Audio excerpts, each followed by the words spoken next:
Ну, во-первых, Леонид, спасибо тебе за это чудо. А во-вторых, скажи мне, пожалуйста, как в 90-х годах это поставили в Россию на учет?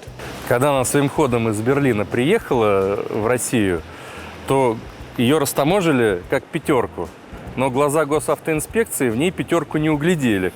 И поэтому они заставили владельца поехать на Дмитровский автополигон в НАМИ. И после полного цикла испытаний Дмитровский автополигон выдал заключение, бумагу с подписью, с печатью, разрешающей эксплуатацию этого автомобиля по дорогам общего пользования России. Если бы я не знал, что это за машина, никогда бы не догадался. Это вообще что такое? И пока не подойдешь, не поймешь. Хотя, когда подходишь, еще больше вопросов возникает.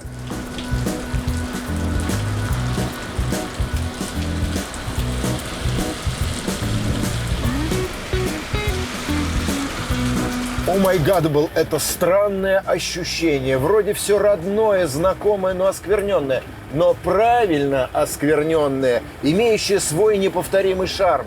И да, ехать охренительно. Даже учитывая то, что сбоку я весь мокрый. Кабриолет, дождь, все как я люблю, все как вы любите.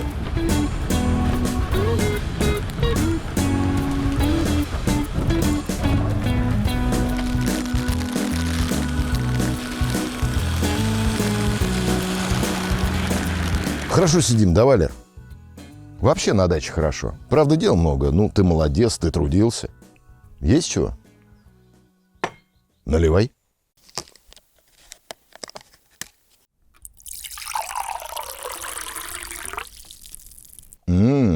Крепкое масло от ВМП 5В20 SP с добавлением ПАО. А ты знаешь толк в продукте. Вот за это я тебя и уважаю. Обычное низковязкое масло. И да, и нет. Почему? Угорает пятерка меньше, чем нулевка на двигателях с пробегом. А зимой лишь на несколько градусов проигрывает. Если по инструкции разрешено и вы не в Сибири, то пятерка в самый раз. Выгоднее, но такое же заряженное. ВМП Авто гарантирует, ведь их масла жарятся на гоночном треке в болиде. Валер, ну скажи что-нибудь. Рекламное время оплачено, а ты молчишь. Нет, я согласен, что хороший продукт в рекламе не нуждается. Я вам там ссылочку в описании оставил, а мы продолжаем наслаждаться. Ну, вы уже поняли, да, что сработало проклятие Зенкевича. Вот на 100%. Мы снимаем кабриолет, и идет ливень. Спасибо городу Дубна, что построили такой широкий, красивый мост. И картинка будет из-за этого все время разная.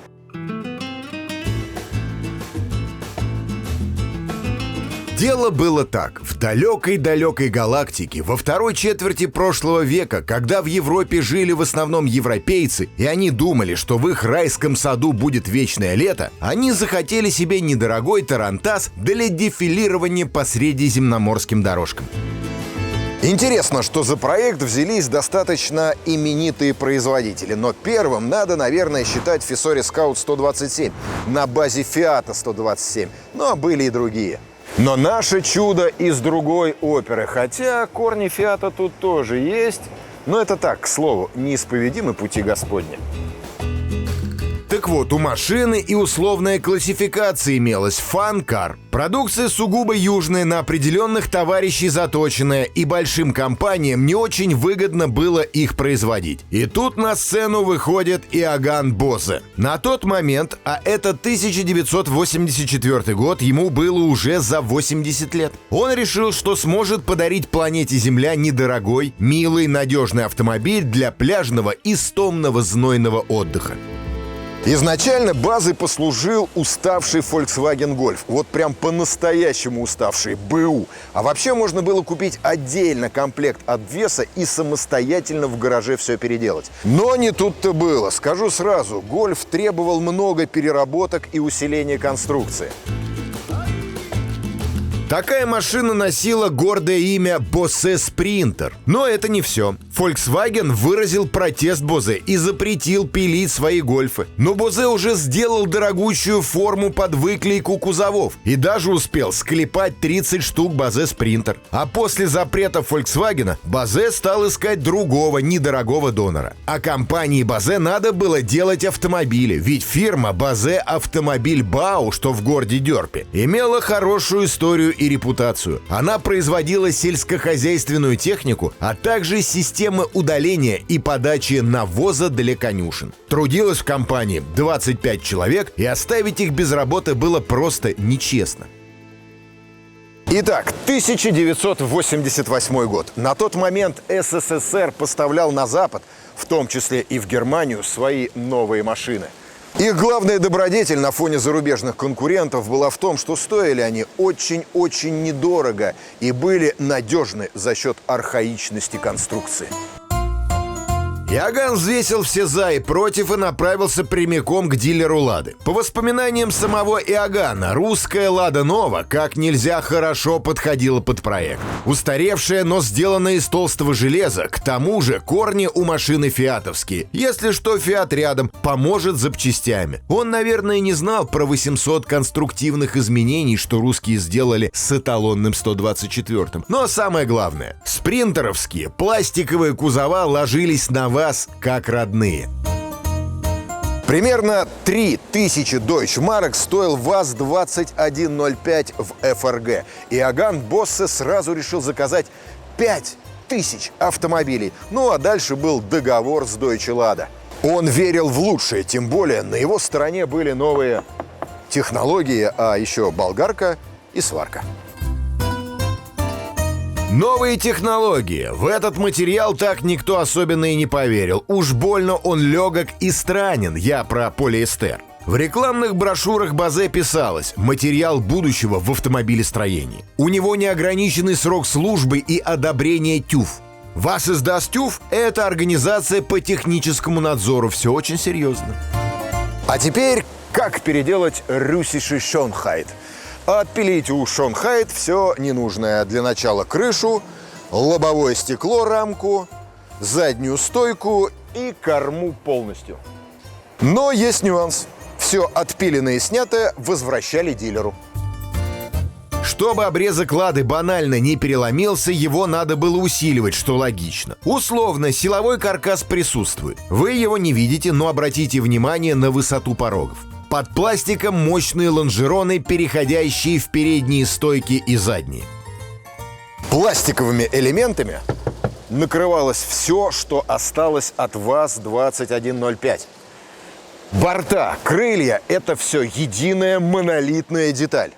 Рамка лобового стекла тут как дуга безопасности. Еще одна дуга находится сзади.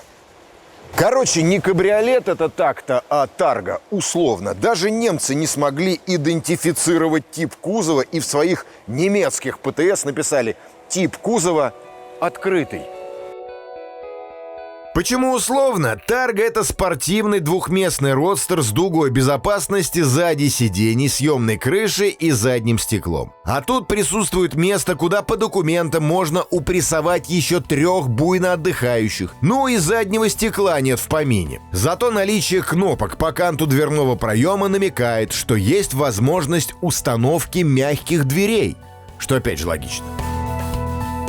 Я забыл озвучить вам имя данного чуда. Bose Евростар. Евростар. У машины даже свой ВИН-номер есть, свой шильдик. Это вам не какая-то «Лада». Это Евростар. Вот сейчас капотик открою и вам покажу.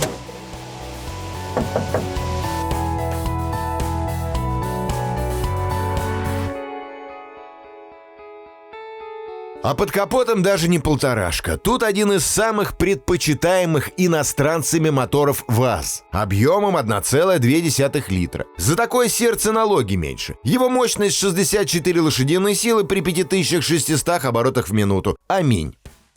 А вообще Иоганн планировал сюда и полторашку поставить, и даже дизельный двигатель. Планов было очень много. Так, а что же здесь еще осталось от ВАЗ-2105? Ну, конечно же, светотехника. Правда, она выпала из своих родных глазниц. Вот корыца тут приподняли, а вообще снизу тут ВАЗ-2105 полностью, полностью в процентном соотношении. Передняя оптика пятерочная, задний блок фары тоже нашинский, но на своем пластиковом подиуме. Причудливо вообще смотрится этот параллельно плоский дизайн с милыми неказистыми бамперами. Кстати, в длину базе 4180 мм. Это длиннее новая. Она 4130 мм. Багажник есть, причем сверху, как вы видите, некое корыто присутствует, чтобы чемоданы устанавливать. А в недрах полностью пластикового чрева и есть поддон, огромная ванна, на которой, между прочим, и плавать можно, и как бассейн использовать. А под ней расположена запаска и всевозможные полости для очень нужного, там тряпки, ключи, домкрат.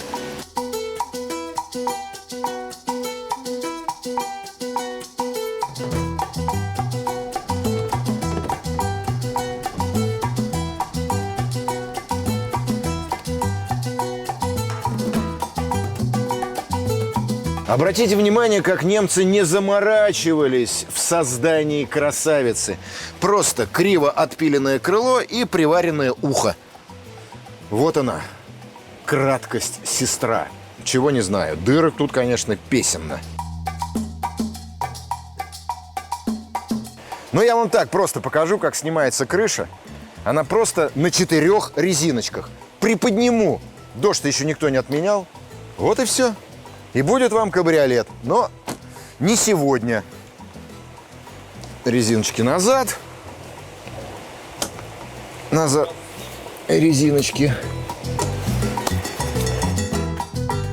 Стоит ли упоминать подвеску? Напомнить разве что. Она полностью идентична натуральной. Там даже амортизаторы в идеале наши, социалистические, стояли. Итак, спереди независимая пружинная со стабилизатором. Сзади мост с тягами на пружинах. Классика.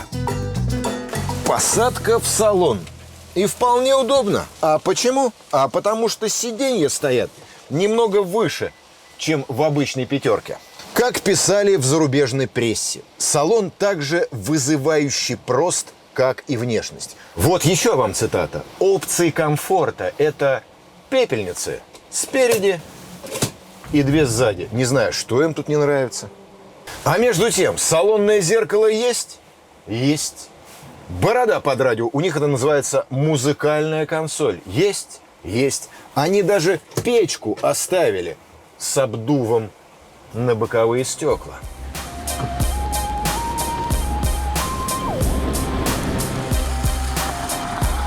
Могли ли вы себе когда-нибудь представить, что вы можете купить новый автомобиль со скидкой в другом городе, не выходя из дома? А сейчас такая возможность есть.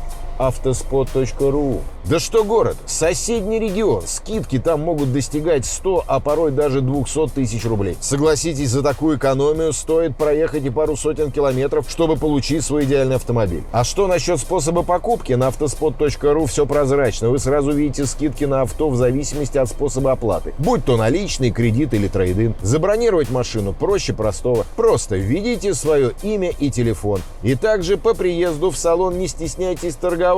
На рынке это всегда возможно. У вас уже есть автомобиль и нужно пройти техобслуживание. Заходите в раздел «Сервисы» и ТО на автоспот.ру, и вы увидите стоимость предстоящих услуг. Записаться на обслуживание можно в 2 клика легко и быстро. И, внимание, для вашего удобства теперь есть мобильное приложение. С ним все операции можно проводить прямо с телефона. Чего вы ждете? Ссылка на автоспот.ру.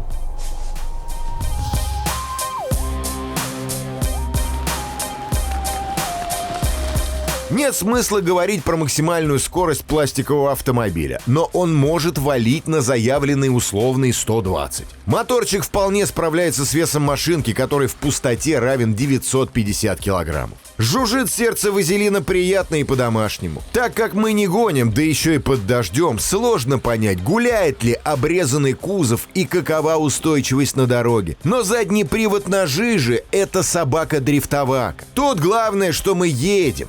Вообще, в принципе, и красиво. Автомобиль кота Леопольда. Вот честное слово, приятно, когда человечество мимо проходящее улыбается. Ну, конечно же, оно улыбается, потому что, опять же, я под дождем на кабриолете. Ха-ха!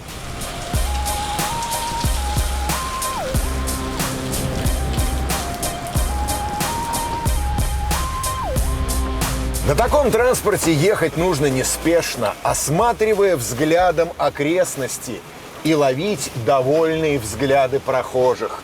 А не под дождем вот так вот ехать и думать, чтоб тебя не облило. В общем, Средиземное море. Там он должен существовать.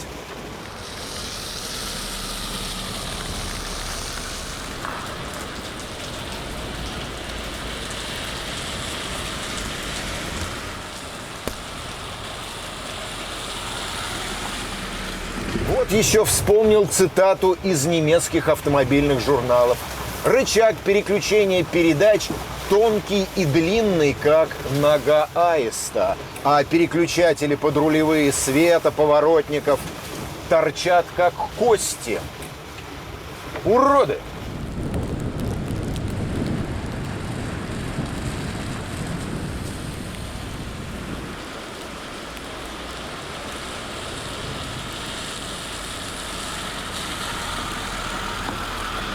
Ну что, погода над нами сжалилась, и мы чуть-чуть сможем покататься без крыши. Так сказать, все-таки на кабриолете под какими-то условными лучами солнца. Реально, резинки от трусов. Это назад прям на багажник стоит.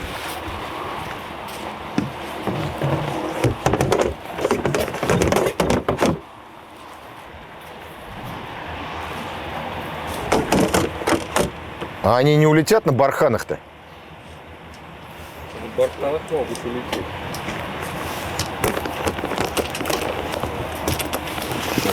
Кнопочка. Тут что-то приросло у тебя. Тлен.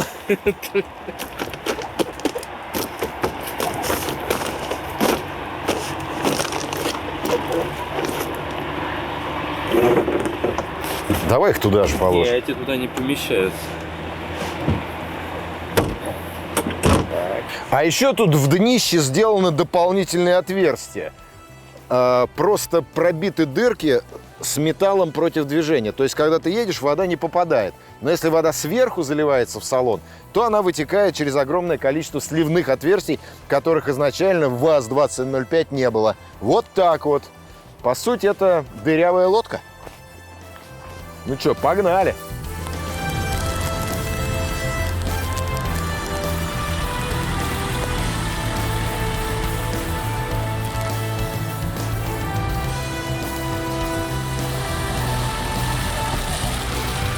За 3 неполных года производства было построено около 300 автомобилей, но это не точно. Пластиково-железный Евростар стоил 6800 дойчмарок. В основном автомобили были востребованы в теплых европейских странах Испании и Италии. Их закупали компании, сдающие машины в прокат туристам. Некоторые экземпляры остались на родине в Германии, а некоторые, как наш, явили чудо. Кстати, как вы помните, данный экземпляр своим ходом приехал из Германии в Россию. И знаете, это непонятно приятный и уютный автомобиль. Ну и славно мы поохотились в мокрой Дубне. Ха-ха! И охота продолжается.